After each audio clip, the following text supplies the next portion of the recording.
Assalamualaikum warahmatullahi wabarakatuh. Ketemu dengan saya Intan Safitri. Di video pertama ini, Intan akan membahas tentang sang penakluk Konstantinopel. Siapa lagi kalau bukan Muhammad Al-Fatih? Kalian pasti pada tahu kan siapa Sultan Muhammad Al-Fatih? Atau kalian udah pada nonton filmnya? Oke, jadi Sultan Muhammad Al-Fatih atau Mehmed II merupakan putra dari Sultan Murad II dan Huma Velide Hatun. Ia dilahirkan di Edirne pada 30 Maret 1423 Masehi dan beliau hidup setelahnya Sultan Salahuddin Al-Ayyubi, tepatnya 1137 sampai 1193 Masehi. Sultan Muhammad Al-Fatih sudah diangkat menjadi sultan saat usianya menginjak 12 tahun dan mendapatkan julukan Al-Fatih sang penakluk karena telah berhasil menaklukkan Konstantinopel yang dilakukan pada saat usianya masih 21 tahun. Dan sebelum bercerita, Intan mau memberitahu bahwa semua yang akan Intan sampaikan di video ini itu Intan dengar dari dan ambil dari Ustadz Felix Xiao dan beberapa Intan search dari internet baik YouTube maupun Google serta platform lainnya. Dan kalau kalian ada info lain atau tambahan yang tidak Intan sebutkan, tolong tambahkan di kolom komentar ya. Sebelumnya, Intan mau minta maaf dulu jika ada yang kurang atau ada yang kurang pas atau kurang cocok sama kalian. Kalian boleh koreksi langsung di kolom komentar ya guys. Dan sekarang kita langsung masuk aja ke ceritanya. Masa kecil. Ketika berusia 11 tahun, ia dikirim oleh sang ayah untuk memerintah Amasya sebagai gubernur. Hal yang dilakukan ini sesuai dengan tradisi Kesultanan Utsmaniyah, yang mana pangeran yang sudah cukup umur akan diutus untuk memerintah suatu wilayah, guna sebagai bekalnya kelak menjadi seorang sultan. Ayahnya Murad II juga mengirim banyak guru dan ulama untuk mendidik sang putra Muhammad Al-Fatih. Salah satunya adalah Mullah Ghorani. Pada Agustus 1444, Muhammad Al-Fatih menjadi seorang sultan di usianya yang sangat belia, yaitu 12 tahun. Setelah sang ayah mengadakan perjanjian damai dengan sebuah wilayah, Murad II pun memilih turun tahta dan menyerahkan kepemimpinannya kepada sang putra Muhammad Al-Fatih. Muhammad Al-Fatih naik tahta Kesultanan Turki Utsmani di usianya 12 tahun. Karena usianya masih sangat belia, ia memerintah dengan banyak dibantu oleh Perdana Menteri dan orang-orang terdekatnya. Naik tahta untuk kedua kalinya. Pada masa awal-awal kekuasaan Kesultanan Utsmaniyah diserang oleh orang-orang Hungaria di bawah pimpinan Jones Hudyadi. Pada saat itu pasukan Hungaria melanggar perjanjian dan menyerang Muhammad Al-Fatih karena dipengaruhi oleh utusan Paus Martinus V, yaitu Kardinal Julian Cesarini. Tidak siap menghadapi pasukan Hungaria, Muhammad Al-Fatih memohon kepada sang ayah agar naik tahta kembali. Namun ada versi lain yang mengatakan bahwa bukan Muhammad Al-Fatih yang meminta ayahnya untuk naik tahta kembali, akan tetapi Perdana Menteri sang ayah yang kemudian juga menjadi Perdana Menteri sang Sultan Muhammad Al-Fatih, yaitu Halil Pasha. Halil Pasha mengatakan bahwa pada saat itu Sultan masih sangat muda. Tentara Salib telah menyeberangi Danube untuk mengusir kita dari Rumelian. Kami yang meminta ayah Sultan untuk kembali bertahta demi kepentingan negara. Akhirnya pada tahun 1446 Murad II kembali naik tahta hingga akhir hayatnya pada 1451. Sang putra Muhammad Al-Fatih pada saat itu berusia 19 tahun kembali memegang tampuk kekuasaan Kesultanan Utsmaniyah. Pada masa pemerintahannya yang kedua, Muhammad Al-Fatih bertekad untuk memperkuat angkatan laut Ottoman dan berusaha merebut Konstantinopel dari Kekaisaran Romawi Timur. Keinginannya itu pun dapat terwujud hanya dalam waktu 2 tahun. Gencatan senjata. Setelah berdiskusi dengan para ulama, mereka membagi 3 arah. Dari sebelah timur, mereka berusaha masuk dari Teluk Tanduk Emas, Golden Horde, dan dari sebelah barat, mereka bersama masuk lewat Laut Marmara, Sea Marmara, dan dari sebelah barat mereka mencoba masuk lewat tembok Konstantinopel, Wall of Konstantinopel. Dan mereka akan menyerang dari Edirne atau Adrianople atau dari Kaisar Hadrian atau Adrianopolis.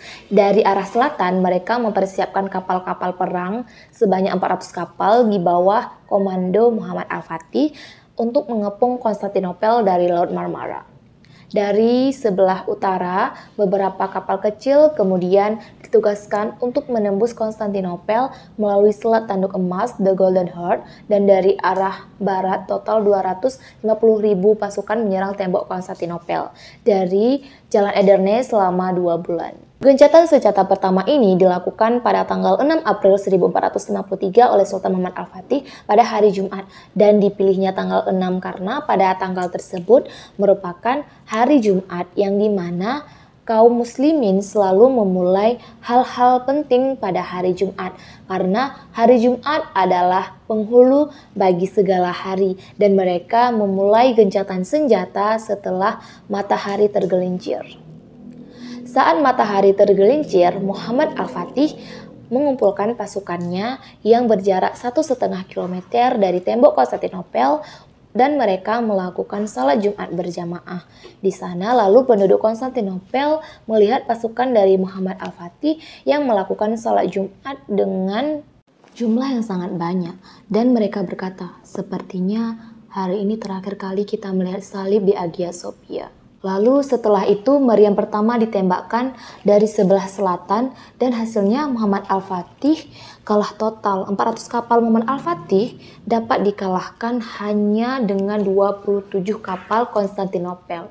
Memang pada saat itu Venesia dan Genoa dan kapal yang dibuat oleh mereka sangatlah besar-besar dibandingkan dengan kapal pasukannya Muhammad Al-Fatih. Dan di sebelah timur dipasang rantai yang sangat besar sehingga tak dapat ditembus dengan berbagai cara dan kapalnya juga tidak bisa lewat.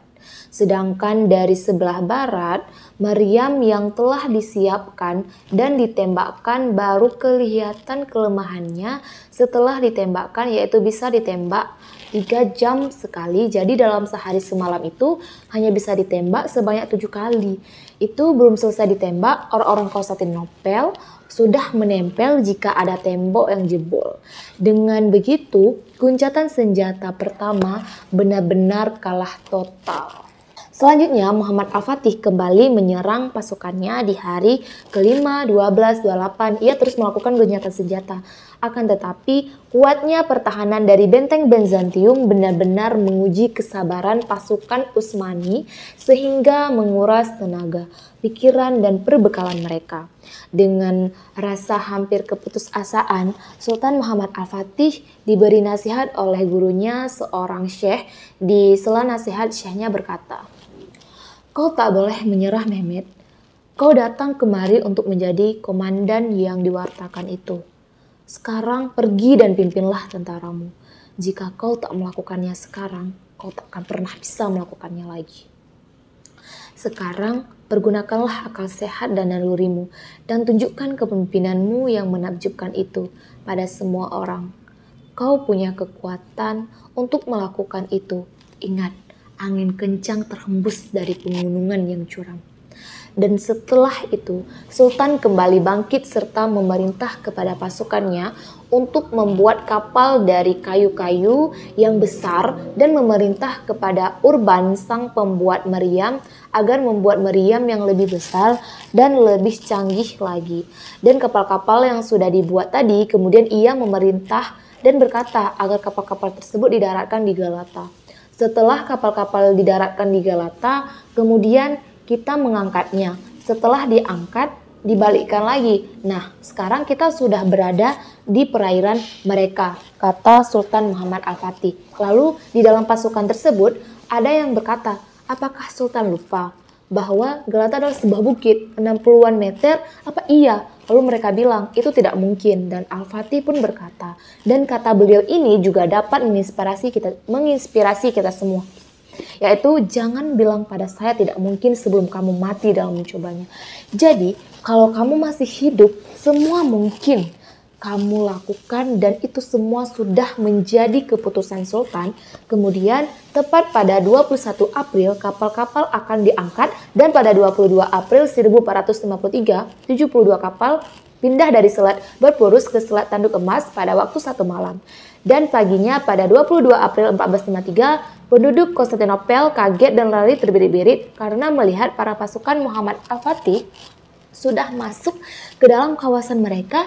Dan yang lebih seramnya lagi saat mereka melihat tempat kapal-kapal perang masuk ke dalam wilayah mereka, yaitu melalui jalur darat ke Teluk Golden Horn. Dan itu merupakan wilayah yang mereka rasa itu paling aman, akan tetapi pada saat itu berubah menjadi tempat yang paling berbahaya bagi mereka.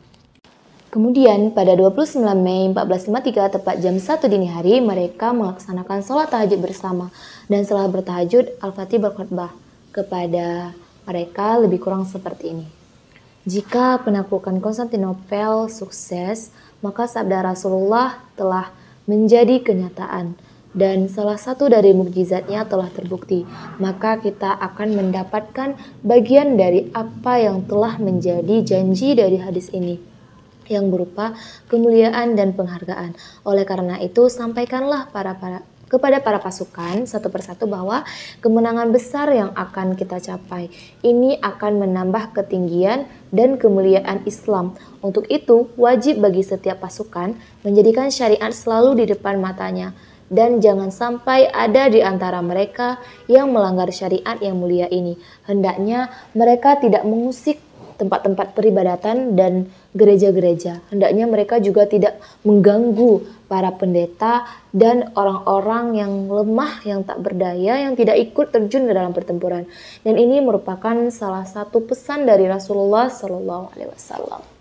Kemudian setelah itu ia membagi pasukan dan meluncurkan peperangan. Dan sebelum matahari bersinar dari sebelah timur, Konstantinopel pun takluk dan ia masuk melalui gerbang Gate of Charisions, gerbang Ar-Rahman, tepat pada hari Selasa 29 Mei 1453. Saat pertama masuk ia mengucapkan hamdalah, semoga Allah merahmati para syuhada, memberikan kemuliaan kepada muhajirin, serta kebanggaan dan syukur kepada rakyatku. Muhammad Al-Fatih berkata. Dan Muhammad Al-Fatih pun bersujud sebagai syukur kepada Allah Subhanahu wa Ta'ala.